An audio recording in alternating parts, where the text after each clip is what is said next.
দেখবেন আমাদের লাইফে যা কিছুই ঘটুক না কেন একটি সময়ের ব্যবধানে ঘটে। আমাদের লাইফে যা কিছু আসুক না কেন একটি নির্দিষ্ট সময়ে আসে, তার 1 মিনিট আগেও নয় 1 মিনিট পরেও নয়।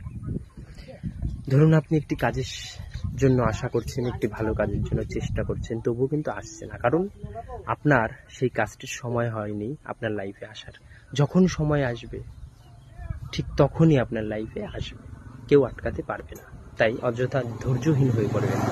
আবার দেখা যায় বিয়ের ক্ষেত্রে অনেকে দেখা যায় ছেলে অথবা মেয়ে দেখছে, হাজার চেষ্টা করার পরেও বিয়ে হচ্ছে না, কারণ তার সঠিক সময় আসেনি। তার যে বিয়ের যে সময়টা, সেই সময়টা না আসলে কখনোই তার হবে না, ইম্পসিবল।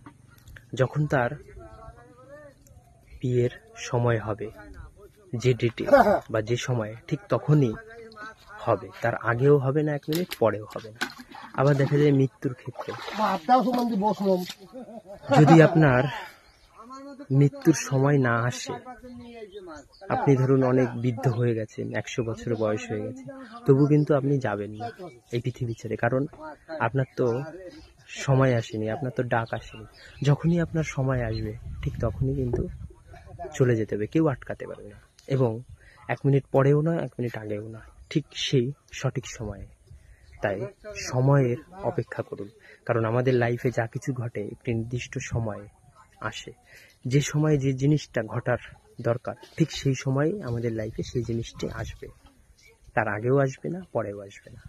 তাই সময়ের উপর ধৈর্য ধরুন, কখনো ধৈর্যহীন হয়ে পড়বেন না,